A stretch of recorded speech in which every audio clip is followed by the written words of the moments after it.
ఓం గురుభ్యో నమః. గం గణపతియే నమః. కాశీ మజిలీ కథలు 96వ భాగము. పురందరపురం కథ. పురందర నగరపు రాజు హిరణ్యగర్భుడు ధర్మ సందేహం ఒకటి తీర్చదలుచుకుని సుప్రసిద్ధులైన పండితులని పండిత ప్రభువులని రమ్మని ఆహ్వాన పత్రికలు రాయించాడు. సభనాటికి అనేక దేశాల నుంచి రాజులు కవిరాజులు తమ తమ బిరుదాలతో వచ్చి పట్నం నిండిపోయారు. దానితో ఆ పట్నం చాలా హడావిడిగా ఉంది.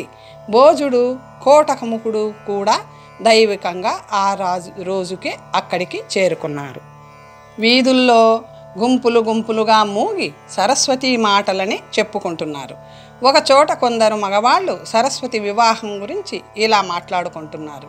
ఒకడు, ఇవాల్టితో ఏదో ఒకటి తేలిపోతుంది, అతను అల్లుడో ప్రేతో ఏమవుతాడో అని. రెండవవాడు, అతను కుచుమారుడు కాదని ఎవరు నిర్ధారణ చేయగలరు అన్నాడు. ఇంకొకడు, అందుకే కదా సభ జరగబోతుంది అన్నాడు. ఇంకొకడు, గొప్ప గొప్ప రాజులు విద్వాంసులు చాలామంది వచ్చారు. తిరిగి పరీక్షించడానికి ఒప్పుకొని జయం పొందితే జామాత లేకపోతే ప్రేత అన్నాడు. ఒకడు, 64 కళలలోనూ పరిచయం కలిగిన భోజమహారాజు సరస్వతీ అవతారమైన కాళిదాసు కవితో వచ్చి ఈ సభకు ఆధిపత్యం వహిస్తాడట, నిజమేనా? మరొకడు, భోజమహారాజే అగ్రసనాధిపతి, కాళిదాసు కూడా వస్తాడా? అయితే ఆ మహాసభ చూడవలసిందే, చోటు దొరకదేమో, ముందుగా పోవాలి అన్నాడు.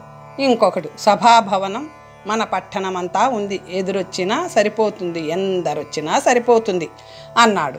మరొకడు, భోజుడు కాళిదాసు వస్తే ఈపాటికే పురమంతా తెలియాలే, ఎవరూ చెప్పుకోవడం లేదే అన్నాడు. ఒకడు, వారు సభా సమయానికి తిన్నగా వస్తారట, ముందుగా వచ్చి కూర్చుంటారేమిటి అన్నాడు. ఇంకొకడు, ఆ మహనీయుల దర్శనం చేసుకుని తరించాలి అన్నాడు.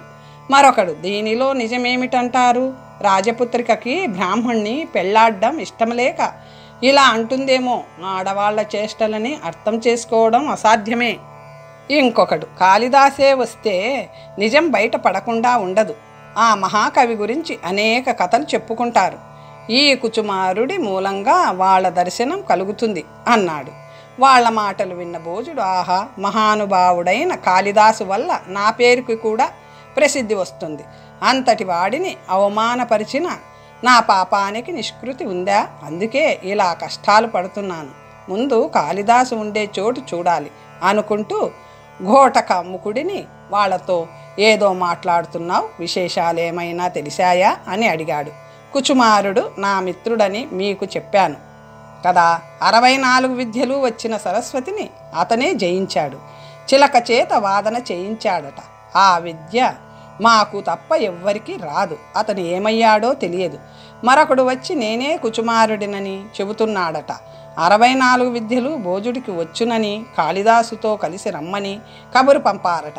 వాళ్ళు వస్తారట. ఆ వింత మనము చూడవలసిందే, అదే వాళ్ళు మాట్లాడారు. భోజుడు విచారమైన ముఖంతో, వాళ్ళెక్కడొస్తారు, వీళ్ళకంటే వాళ్ళు గొప్పవారా? అది అలా ఉంచండి, మీరు కూడా పండితులే కదా, ధర్మ నిర్ణయం చేసేటప్పుడు మీరు కూడా కొంత భారం వహించాలి, పోదాం పదండి అన్నాడు. వాళ్ళిద్దరూ మాట్లాడుకుంటూ పట్న విశేషాలు చూస్తూ సభ జరిగే సమయానికి సభా కార్యదర్శి వద్దకు వెళ్ళి పండితులమని చెప్పి అనుమతి పత్రాలు తీసుకుని సభలో ఒకచోట కూర్చున్నారు. ఆ సభాభవనం సోపానాలు పేర్చినట్లుంది. విద్వాంసులు విద్వత్ ప్రభువులు పౌరులు ప్రేక్షకులు వేల కొద్దీ వచ్చారు. అయినా నిశ్శబ్దంగా ఉంది. సరస్వతి తండ్రి అయిన హిరణ్యగర్భుడు విశాలమైన వేదిక మీద నిలబడి అందరికీ వినపడేలా, సభ్యులారా, నాకో ధర్మ సందేహం కలిగింది, దానిని తీర్చుకుందుకే మీ అందరినీ రప్పించాను. నాపై దయతో వచ్చిన మీ అందరికీ నా కృతజ్ఞతలు. ఈ సభకు అధ్యక్షత వహించవలసిన భోజరాజు గారు గ్రామాంతరం వెళ్ళారని వార్త వచ్చింది. కాళిదాస మహాకవి ఇప్పుడు భోజుని ఆస్థానంలో లేరని, అళ్ళాన భూపతి వద్ద ఉన్నారని తెలిసి అక్కడికి దూతలను పంపగా వారు రాజాలనని తెలియపరిచారు. సభాధ్యక్షుణ్ణి సమర్థుడిని ఎన్నుకోవలసిందిగా సభాసదులని కోరుతున్నాను అని పీఠం మీద కూర్చున్నారు.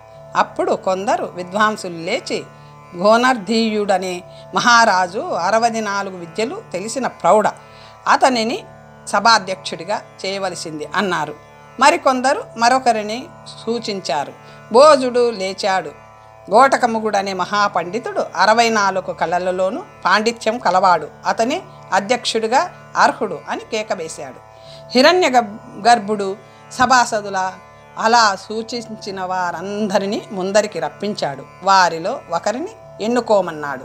కిరీటం అలంకారాలలో ఉన్న గోనర్ధీయుడిని గోటకముకుడు గుర్తుపట్టలేదు. కానీ గోనర్ధీయుడు అతన్ని గుర్తుపట్టి కుచుమారుడిని గోకుతూ, గోటకముకుడు నన్ను తెలుసుకోలేదు, అతనికే సభాధిపత్యం ఇద్దాం అన్నాడు. కానీ ఎవరిని ఎన్నుకోలేదు. అప్పుడు రాజు 64 విద్యలు ఎరిగిన వారెందరో చేతులెత్తండి, అలాంటి వారే సభాధిపత్యానికి అర్హులు అన్నారు.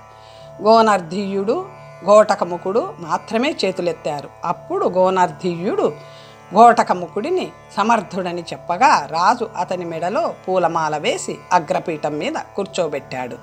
రాజు జరిగినదంతా చెప్పి ఆ చిలుకని పిల్లి తినేసిందని, తానే కుచుమారుడినని ప్రకటించిన వానిపై అనుమానాలు కలిగాయి.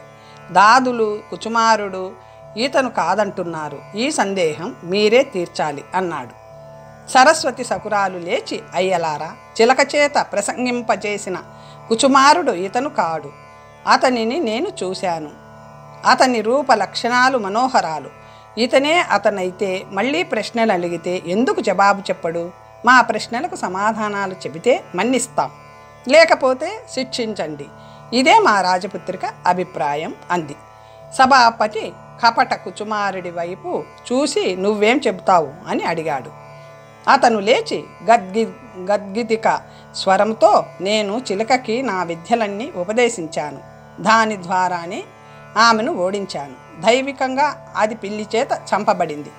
ఆమె నీవే నా భర్తవి అని హారం పంపాక మాటిమాటికి పరీక్షకు నిలబడవలసిన అవసరం నాకు లేదు. వాదంలో జయమైన అపజయమైన ఒకేసారే కానీ పలుమార్లుంటుందా? పదే పదే చెప్పక్కర్లేదు. వారు ప్రకటించిన రీతిగా సరస్వతిని ఓడించాను. ఇష్టముంటే పెళ్లి చేయమనండి, లేదా నా దారిన నేను పోతాను, అంతేకాని మళ్ళీ ప్రసంగానికి వడంబడను, ఇదే నేను చెప్పేది అన్నాడు. సభాపతి కుచుమారుడి చేత ఓడించబడ్డాను, కానీ ఇతను కుచుమారుడు కాదు అంటుంది రాజపుత్రిక, దీనికేమంటావు అన్నాడు. కుచుమారుడు, అది ఇష్టం లేని మాట, కానని ఏం నిదర్శనం చూపగలదు? సభాసతి, నువ్వు మళ్ళీ ప్రసంగించనడం చేతనే అన్నాడు. కుచుమారుడు, అది నాకు అవమానకరం అని మానేశాను అన్నాడు. సభాపతి, ఆ మాట సమంజసంగా లేదు. ప్రసంగం వల్ల విద్యలకు మెరుగే వస్తుంది, కానీ తుప్పు పట్టదు. పోని ఆమె కాదు, మేము అడుగుతాం, సమాధానం చెబుతావా అన్నాడు. కుచుమారుడు, నేనెవ్వరికీ చెప్పదలుచుకోలేదు. సభాసదులు పకపక నవ్వారు. సభాపతి, నువ్వు చదివిన విద్యలన్నీ చిలకకి చెప్పేయడం వల్ల మరిచిపోయావా? ఆలోచించుకొని చెప్పు అన్నాడు. కుచుమారుడు, ఆ మాట నిజమే. సభాపతి, నీకు కుచుమారుడని పేరెట్లు మీ గ్రామస్తుల చేత చెప్పించగలవా? కుచుమారుడు, చిత్తం, చెప్పించగలను. సభాపతి, ఆ గ్రామం ఏదో చెప్పు, ఇప్పుడే వాళ్ళని రప్పిస్తాం. అతను ఏమీ చెప్పలేక తబ్బిప్పు పడసాగాడు. అప్పుడు సభాపతి లేచి కుక్కకి కృత్రిమ కేసరాలు కట్టి సింహం వేషం వేసి సింహాసనం మీద కూర్చోబెట్టినా అది సింహంలా గర్జించగలదా? వినండి, ఇతను కుచుమారుడు కాదు. అతనికి కుక్కకి సింహానికి ఉన్నంత తేడా. కుచుమారుడు మహాపండితుడు, అతను నా మిత్రుడు. అతని పేరు వినే నేనిక్కడికి వచ్చాను. మేము 7 సహోద్యాయులం. కాశీలో ఒక్క గురువు వద్దే చదువుకున్నాం. సుఖశారికా ప్రలాపనం అనే విద్య మాకు తప్ప మరెవ్వరికీ తెలియదు. నా మిత్రుడే రాజపుత్రికను ఓడించాడన్నది సత్యం. ఇతనికి ఈ ఔన్నత్యం కలగజేయాలని అతను మరుగున పడి ఇతనికి ఇలా చెప్పమని ప్రోత్సహించాడని భావిస్తాను. అతనికి ఈ ఐశ్వర్యం ఒక లెక్కలోది కాదు. వీడు వట్టి సుంట, సంస్కారం లేదని వీడి మాటలే చెబుతున్నాయి. రాజపుత్రిక బుద్ధిమంతురాలు కనుక నిజం గ్రహించి ఈ వివాహానికి ఒడంబడకుండా ఉంది. ఆ విద్వాంసురాలికి తగినవాడు అతనే తప్ప ఈ మూర్ఖుడు కాదు. అతన్ని వెతికి తెప్పించడం సమంజసం. వీడు కుచుమారుడు కాదు కాదు అని ముమ్మారు పలికి కూర్చున్నాడు. గోనర్ధీయుడు లేచి, సభ్యులారా, సభాధ్యక్షుడు సత్యం చెప్పాడు. వీడు కుచుమారుడు కాదు, మిత్రద్రోహి, కృతజ్ఞుడు. వీడు అతనితో వంట చేయడానికి వచ్చిన సేవకుడు, శంభరుడు. వీడు సరస్వతి తనని పెళ్లాడుతుందని అతను నిద్రపోతుంటే తలను రాతితో కొట్టి కందకంలో పారేశాడు అని కంఠం ధంగు తినక పడగా సవరించుకుంటుంటే, హా నా మిత్రుడు కుచుమారుడు మృత్యుడయ్యాడా, హా మిత్రమా అంటూ గోటకముఖుడు బిగ్గరగా విలపించసాగాడు. గోనర్ధీయుడు అతనిని చేతి సంజ్ఞచే వారిస్తూ, విచారించకండి, అతను బతికే ఉన్నాడు అంటూ అతన్ని పల్లెవాళ్ళు రక్షించడం, నావికాధిపతి ఉద్యోగం తనని కలుసుకొని ఇక్కడికి రావడం అంతా చెప్పి తన పక్కనే ఉన్న కుచుమారుడిని చూపించాడు. సభ్యులందరూ కలకలం రేపుతూ లేచి నిలబడి అతన్ని చూశారు. కొందరు అతని మీద పూలు చల్లారు. హిరణ్య గర్భుడు గోనర్ధీయుడిని కౌగిలించుకొని, మహాత్మా, మీరెవరో నాకు తెలియదు. ఆపద్బాంధవుడిలా వచ్చి చిక్కు తొలగించి నిజం తెలియజేశారు. మీకు చాలా కృతజ్ఞుణ్ణి. మీ కులశీల నామాలు తెలిపి నాకు ఆనందం కలిగించండి అని ప్రార్థించాడు. రాజా, మేము 7 సహోద్యాయులం. కాశీలో అన్ని విద్యలు చదివాం. దిగ్విజయం కోసం తలా ఒక దారిన దేశాటనం చేస్తున్నాం. ఇక్కడికి 3 వచ్చాం. ఈ సభాధ్యక్షుడు గోటకముఖుడు ఒకరు, నేనొకడిని. ఇతను కుచుమారుడు, నీ అల్లుడు 3వవాడు. అతనిని చూపిస్తూ గోనర్ధీయుడు తమ వృత్తాంతం అంతా చెప్పాడు. హిరణ్య గర్భుడు మన్మధుడి లాంటి కుచుమారుడిని చూసి సంతోషం పట్టలేక అతని పాదాల మీద పడి, మా పూర్వజన్మ పుణ్యం కొద్దీ ఇప్పుడు మాకు కనిపించారు. మేము కృతకృత్యులమయ్యాము. నా పుత్రిక ముందే మిమ్మల్ని వరించింది. రాజ్యలక్ష్మితో కూడా సరస్వతిని పరిగ్రహించండి అంటూ అతని మెడలో పూలమాల వేశాడు. అప్పుడు అగ్రసనాధిపతిగా ఉన్న గోటకముఖుడు సంతోషంగా, మిత్రులారా వచ్చారా అంటూ వారిని కౌగిలించుకొని ఆనంద బాష్పాలతో తడిపాడు. వారు కూడా అతన్ని గాఢంగా కౌగిలించుకున్నారు. అప్పుడు గోనర్ధీయుడు, మిత్రమా, నిన్ను మేము ముందే గుర్తుపట్టాం. ఈ సందేహం గురించి నువ్వు ఎలా చెబుతావో అని మేము నీతో మాట్లాడలేదు. నువ్వు మమ్మల్ని ఆనవాలు పట్టలేకపోయావు. నిజం గ్రహించి చెప్పావు. మన కుచుమారుడు పునర్జన్మే ఎత్తాడు అంటూ ఆ వృత్తాంతం అంతా మళ్ళీ అతనికి చెప్పాడు. తాను రాజైన విధం కూడా క్లుప్తంగా చెప్పి, నువ్వు మాలాగే ఇంకా ధారానగరం వెళ్ళలేదా? దత్తకాది మిత్రులు మన కోసం ఎదురు చూస్తూ ఉంటారు. నేను సింహాసనం ఎక్కగానే అక్కడికి పోవాలని ప్రయత్నిస్తుంటే అంతలో కుచుమారుడి వివాహ వార్త తెలిసింది. ఇలా వచ్చాను. కుచుమారుడి వివాహం కాగానే మనం అక్కడికి పోదాం. ఈ రాజ్యాలు మనం 7 సమానంగా పంచుకోవాలి అన్నాడు. గోటకముఖుడు ఆ మాటలకు చాలా సంతోషించి, మన చారాయణుడు ఒక పండిత పుత్రికని పెళ్లాడి ధారానగరానికి వెళ్ళాడు. నేను ఈ పాటికి అక్కడ చేరవలసిన వాడినే, కానీ ఒక స్నేహితుడి భార్యని తాంత్రికుడు ఎత్తుకుపోయాడు. వాడి కోసం దేశాటనం చేస్తున్నాను. ఆ మహనీయుడైన స్నేహితుడి కులశీల నామాలు నాకు తెలియవు. అతను చెప్పలేదు. ఆ కూర్చున్నవాడే అతను అని చూపించాడు. అంతలో భోజుడు అక్కడికి వచ్చి నమస్కరిస్తూ ఆ పాండిత్యం గురించి ప్రశంసించాడు. వాళ్ళు 4 మాట్లాడుకుంటుంటే కొంతసేపు ఊరుకొని హిరణ్య గర్భుడు వారితో, అయ్యలారా, కాలాతీతమయ్యింది. చెప్పవలసిన మాటలు చెప్పాను. చేయవలసిన విధి తెలిసింది. నిజం బయటపడింది. ఇక శంభరుడికి ఏ శిక్ష విధించాలో సభాధ్యక్షుడు చెప్పవలసి ఉంది. అది వినడానికి సభ్యులు తొందరపడుతున్నారు అనేసరికి గోటకముఖుడు మళ్ళీ పీఠం ఎక్కి అందరూ వినేలా, వీడు మిత్రద్రోహి, పాపానికి విరిచేవాడు కాదు. ఇలాంటి వాడుంటే లోకానికి అపకారమే. వీడికి ఉరిశిక్ష విధించడం ఉచితం. కుచుమారుడు మిత్రులతో ఆలోచించి ఇతనికి ఉపకారం చేస్తానని చెప్పినా విశ్వాసం లేకుండా పరమశాంతమూర్తి, విద్యాస్వరూపుడు అయిన కుచుమారుడిని చంపాలని ప్రయత్నించిన ఈ కృతజ్ఞుడిని కరుణించకూడదు అన్నాడు. సభ్యులు కూడా అదే ఉచితం అని ఏకగ్రీవంగా కేకలు వేశారు. కాని కుచుమారుడు అందుకు అంగీకరింపక, వీని తల్లిదండ్రులు చాలా మంచివారు, నాకు భోజనం పెట్టి సరస్వతి వృత్తాంతం చెప్పి సహాయంగా వీనిని నా వెంట పంపారు. నన్ను జాగ్రత్తగా కాపాడమన్నారు. వారిని చూసైనా వీనిని మన్నించాలని కోరుకుంటున్నాను. వాళ్ళింట్లో తిన్న విశ్వాసం నా చేత ఇలా చెప్పిస్తుంది. దేనికి మనం కర్తలం కాము.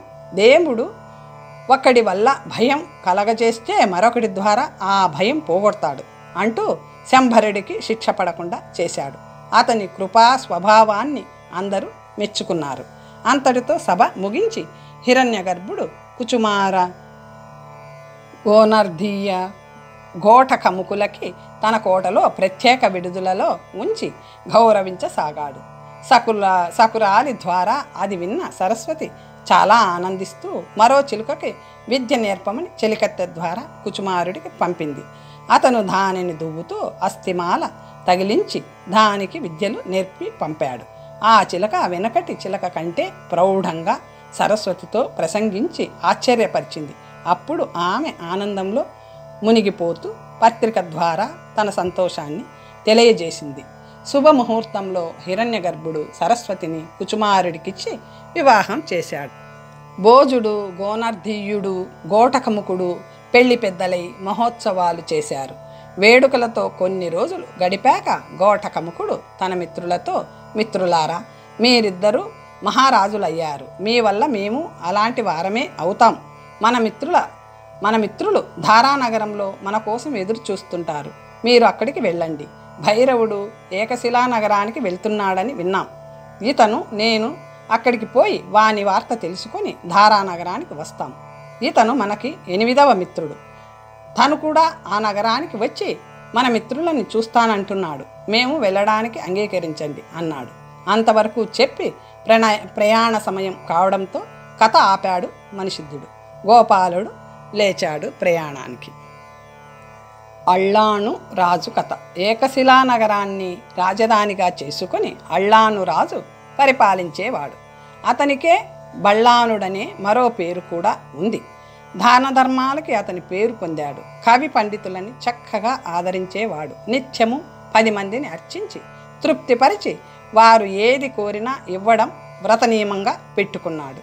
అతని భార్య సువ్రత, అరుంధతిని మించిన పతివ్రత, రూపానికి రతి, విద్యలకు భారతి. ఆమె భర్తకి ప్రాణంలో ప్రాణమై వెలిగేది. ఆమె సుగుణాల రాశి. ఒకనాడు పశుపతి అనే అతిథి అతనింటికి వచ్చాడు. 30 ఏళ్ళు లోపువాడు. రూపం సామాన్యమే అయినా తేజస్సు విద్యావంతుడని సూచిస్తుంది.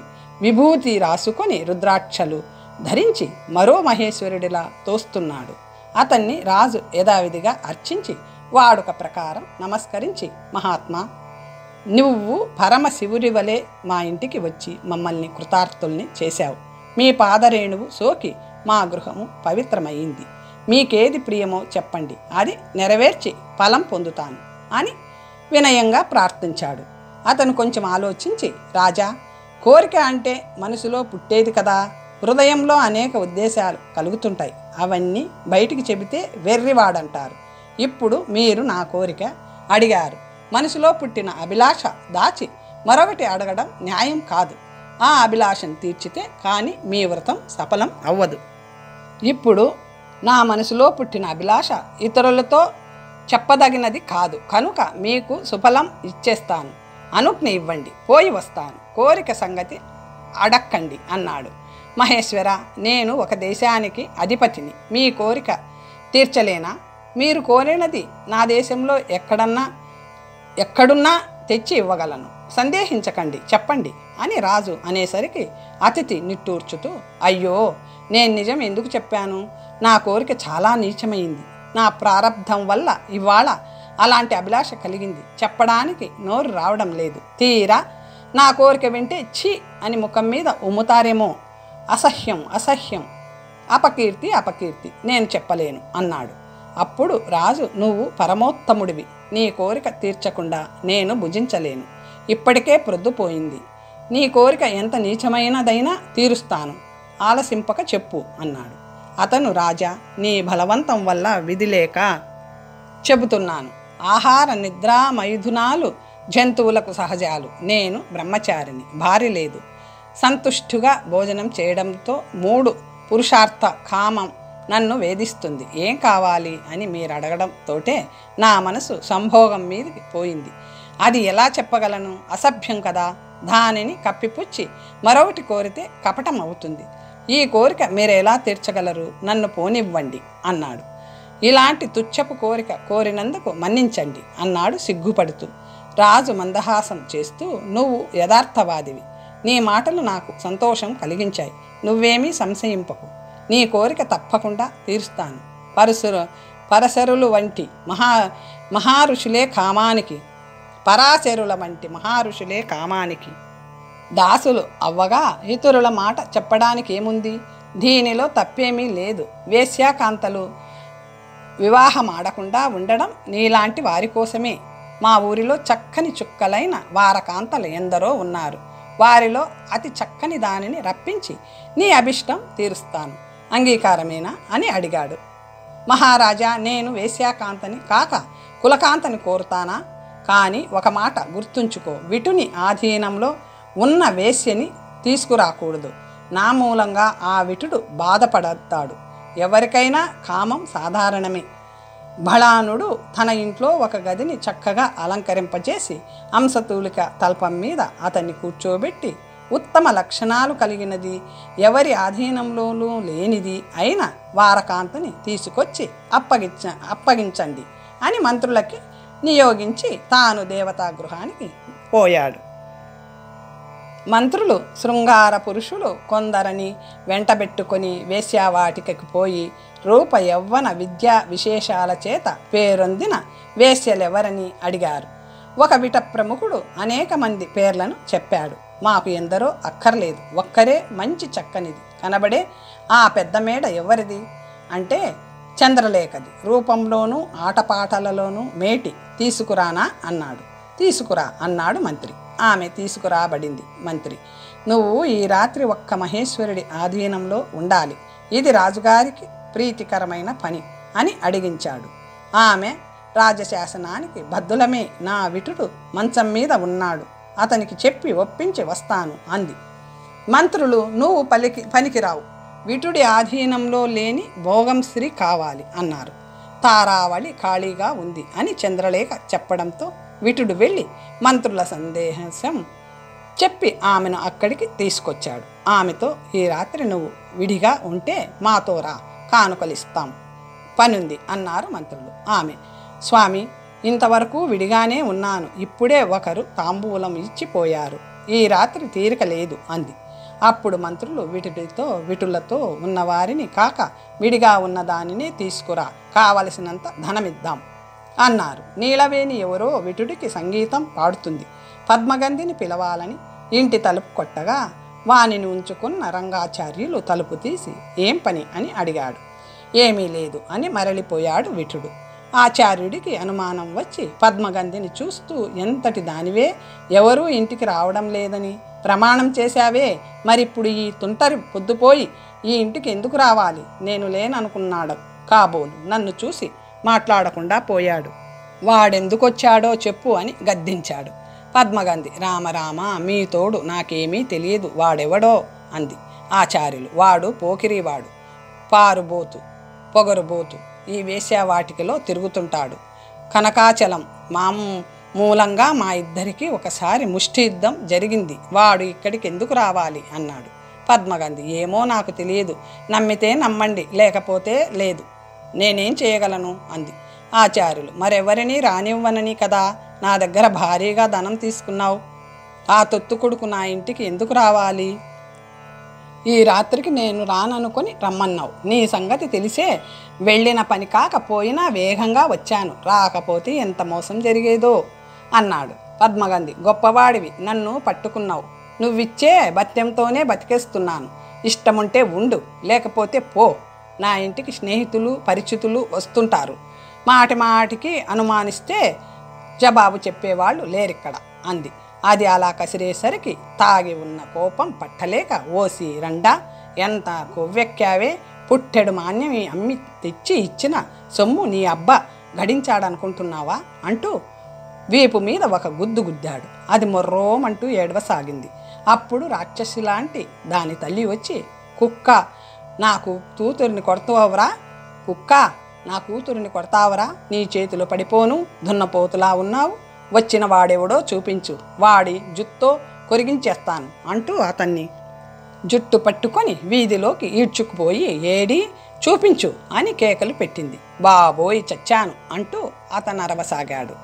ఆ ప్రాంతంలో ఉన్న మంత్రులు ఆ కోలాహలం విని, ఎందుకు కొడుతున్నావు అంటూ ఆ వేశ్యామాతని అడిగారు. ఆమె ఆ విషయం వివరించింది. మంత్రులు నవ్వుతూ, తలుపు కొట్టిన వాడు మేము, పంపినవాడే, మరెవడూ కాడు, తగులాడుకోకండి అని మందలించి వదిలేశారు. అక్కడి నుంచి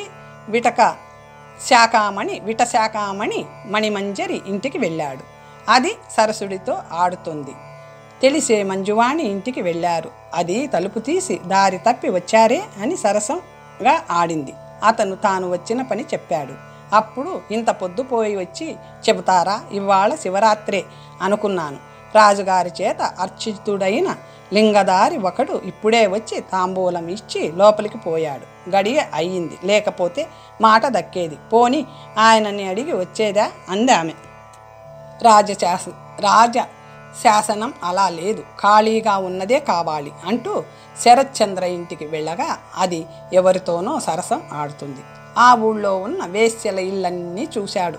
ఒట్టు పెట్టినట్లు ఒకతే కూడా విడిగా లేదు. మంత్రులు, అవురా ఇది వింతగా ఉందే, 1000 గడపల వేశ్యావాటికలో ఒక్కతైనా కూడా ఒంటిగా లేదే, మనం ఎవరునో తీసుకొస్తామని రాజు ఎంతో ఆశతో ఎదురు చూస్తూ ఉంటాడే, మనం వెళ్ళే వరకు భోజనం చేయడే, ఏం చెయ్యాలి అనుకుంటూ విటుడిని మళ్ళీ పంపి వెతికించారు. విడి వెలయాలు దొరకలేదు. కపటం చేసి తీసుకుపోతే రాజుకి తెలిసిందంటే శిక్షిస్తాడు. నిజం చెప్పేయడమే మంచిదని మంత్రులు రాజు దగ్గరికి వెళ్ళి చెప్పారు. భార్యతో కలిసి దేవగృహంలో శివపూజ చేస్తున్న బళ్ళానుడు ఆ వార్త విని ఆహాకారం చేస్తూ నేల మీద పడి మూర్ఛపోయాడు. సువ్రత భర్త అలా పడిపోవడం చూసి విచారిస్తూ అతనిని లేవనెత్తి శైత్యోపచారాలు చేస్తూ కళ్ళు తెరిచి తన వైపు చూస్తున్న భర్తని, మహాత్మా ఇలా పడిపోయారేమిటి, మంత్రులు పంపిన పత్రికలో ఏముంది అని అడిగింది. ఏం చెప్పేది, అతిథి కోరిక తీర్చలేక అపరాధినయ్యాను. వారకాంతని అర్పిస్తానని శయ్య మీద కూర్చోబెట్టాను. దేహధర్మాలు దుర్భరాలు, నేటితో నా వ్రతం భంగమయ్యింది. ఇంక నేను తినను, ప్రాయోపవేశం చేస్తాను అంటూ జరిగినదంతా చెప్పాడు. ఆమె కొంచెం ఆలోచించి, ప్రాణేశ్వర, మీ అర్ధాంగిని నేనుండగా మీకు చింతెందుకు, అతిథి కోరిక తీర్చడానికి ఇతర స్త్రీలను పంపడానికి మీకు అధికారం ఏముంది, వ్రత విఘ్నమవుతుందని విచారింపక నన్ను వినియోగించండి, నేను అతని కోరిక తీరుస్తాను. పూర్వము ఇక్ష్వాకుడి భార్య భర్త అనుమతితో అతిథి కోరిక తీర్చలేదా, నేను అదే అనుసరించి జన్మ సద్గుణ్యం పొందుతాను అని ప్రార్థించింది. ఆమె మాటలు విని రాజు చాలా సంతోషించి, నీ మాటలెంతో మధురంగా ఉన్నాయి, భార్య అంటే నువ్వే, పూర్తిగా సంతోషించాను. వెలయాలు విడిగా దొరకలేదు, మరో యువతిని వ్యభిచారానికి వినియోగించడం అధర్మం, వ్రతం విడవవలసిన సమయంలో మంచి ఉపాయం చెప్పావు. నువ్వు పోయి అతిథి కోరిక తీర్చు, నీకు తప్పు లేదు, వెళ్ళు. రాజు భార్యవని చెప్పకు, వేశ్యననే చెప్పు, లేకపోతే అతను అంగీకరింపడు సుమా అన్నాడు అతను.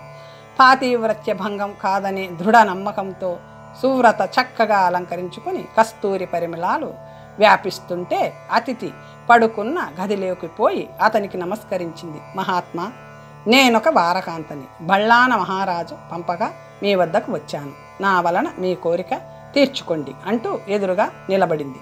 అతను ఆమెను ఎగాదిగా చూసి మంచం దిగి ఆమె పాదాల మీద పడి నమస్కరిస్తూ, దేవి, నువ్వు వారకాంతవని చెబుతావేం, పార్వతీవలే కనిపిస్తున్నావు, అదిగో పాలనేత్రం, తెరవకుమా, భస్మమైపోతాను. అమ్మో, నువ్వెక్కిన సింహం నా మీద తీక్షణమైన దృష్టి చూపుతుంది, అదిలించు తల్లి, నీ చేతిలో త్రిశూలం చూస్తే భయమేస్తుంది. తుచ్చపు కోరిక కోరినందుకు శిక్షించాలని వచ్చావా లోకమాత, నీకు నమస్కారం, నా తప్పు మన్నించు, తెలియక అలాంటి కోరిక కోరాను అని ప్రార్థించాడు. అతని అసందర్భపు మాటలకి రాజపత్ని ఆశ్చర్యపోతూ, నేను పార్వతిని కాను, లక్ష్మీని కాను, సరస్వతిని కాను, ఒక వేశ్యకాంతని రాజుగారిని నువ్వు కోరావట. నాకు సొమ్మిచ్చి ఈ రాత్రికి మీ వద్దకు పంపారు. ఇది నిజం. మీరు బ్రాహ్మణులు, నేను సానిధాన్ని. మీరు నాకు నమస్కరించకూడదు. వేగంగా కోరిక తీర్చుకోండి అంది. అతను, బాబో, మీ మాటలు మెత్తగా ఉన్నాయి. రూపం మహాశక్తిలా ఉంది. నీ నాలుక జ్వాలలా వేలాడుతుంది. నీ చూపులు శూలాల్లా గుచ్చుకుంటున్నాయి. నీ భయంకర రూపాన్ని ఉపసంహరించుకో అని ప్రార్థిస్తూ అతను ఆమె పాదాల మీద పడ్డాడు. ఆమె, అయ్యో మహేశ్వరా, నువ్వు మహేశ్వరుడివి అవ్వడం వల్ల పార్వతీ రూపంలో వచ్చాను. నీ కోరిక తీర్చుకో, లేకపోతే కపటం చేశానని రాజుగారు నన్ను నిందించగలరు అంది. అయినా అతను, తల్లి, నీ వేడిని ఉపసంహరించుకొని శాంతురాలివి అవు. నీ కాంతికి నా కళ్ళు మిరమిట్లు కొల్పుతున్నాయి అని ప్రార్థించాడు. అయ్యో, ఇదేం కర్మ! నన్ను చూసి అనవసరంగా భయపడతావేం? నాకు లేనిపోని రూపాలు ఆపాదిస్తున్నాడు. నేనేం చేసేది? నాకేమీ తెలియదు. భర్త నన్ను కపటాత్మురాలనని నిందిస్తాడేమో. నేనతనికి వికృత రూపంలో కనిపిస్తున్నాను కాబోలు.